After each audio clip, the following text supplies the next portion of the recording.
Yeah, I think that's really what it came down to. We were just communicating with each other, and that's contagious. It's contagious energy, and it gives life to our team. It gives life to our defense when we're talking to each other and helping each other get in the right spots. We just talked to Christian. He won DPOG. Is he a big communicator out there, even for a rookie? Yeah, he is. He is, and one of the things, if he doesn't know where he's supposed to be, he'll ask, But a lot of the times, he's in the right spot at the right time, and that's huge. It's a huge part of basketball. It's an intangible, just having a nose for the ball and knowing where you're supposed to be on the court. And he was big in this game. When it comes to incorporating, 8 new people, what's the learning curve like in that communication defensively? Is there a moment where it just takes time to figure out how to communicate? A little bit. It takes a little bit more energy. That's all it is.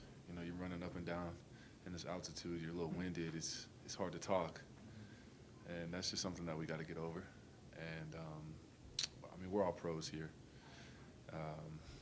so it's easy to adjust to a great group of guys. You guys threw a lot of different looks at John tonight and had a lot of success on it. What were kind of some of the keys that you guys went in besides just mixing up looks on him?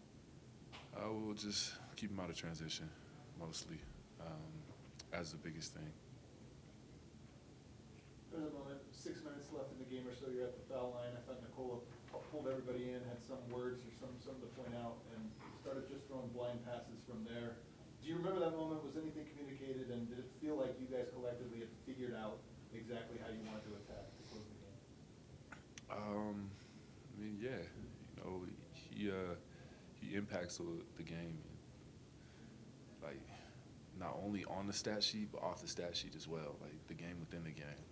So when we have him communicating and him talking and him leading, it just like revitalizes the team and gives us that extra energy we need to finish the game out.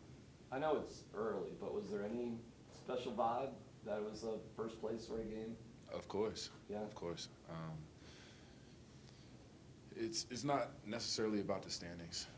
It's always about us and our standard and how we play the game.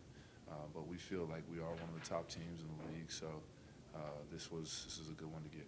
You played so hard end-to-end this season, and that's been reflective, and you've been frustrated after losses and jubilant after wins. This was one where you guys jumped on them with that kind of energy. It felt like everyone had that same kind of energy. Did you sense that tonight, that everybody was ready to jump on this thing from the get-go? Yeah, it was good energy tonight. AG, what was the feeling like? You hit that corner three, I think with 4 minutes left in the fourth. They call a timeout, and that more or less sealed it. Can you walk us through that, what that was like going into that timeout? Well, it's just about playing the right way. I think that's really what it came down to. They had a miscommunication on defense. I was open in the corner, and Joker, like he always does, he finds the open man, and he trusted me. I took my time and knocked it down, and that was like a little bit of a dagger.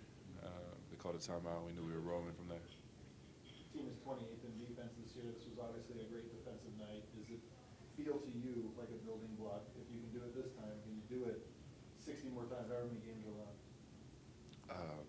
Yeah. Like I said, I don't know, last time I was up here, as long as we communicate and we're starting to talk to each other on defense, you're going to see the defensive number go from 28 to 15 to 12 to top 5. Jeff Green dunk. Insane. Insane. His new nickname is Vino. Ages like fine wine. Aaron, you talked about like the expectations you guys have to play with, despite whoever is the opponent that night.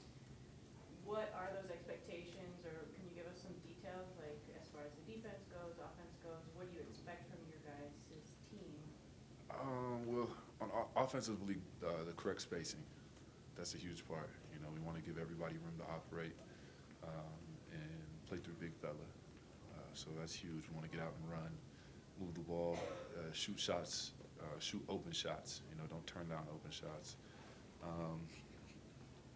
So that's pretty basic. Our offense. We got a great coaching staff. DA David Allen. He puts in work. He knows exactly what he's talking about, and it's great to have him on our side. For defense, it's just about being in the right spot, flying around, and just that communication level. What has Ryan Saunders brought in as far as like his new scheme that we talked about kind of preseason, leading into training camp and stuff? Just a ton of energy. You know, Ryan has brought a bunch of great energy to the defensive side of the floor, and he always has a black and white game plan. You know, so there aren't a lot of areas of gray. You know, you're either doing it or you're not doing it. So it's been nice.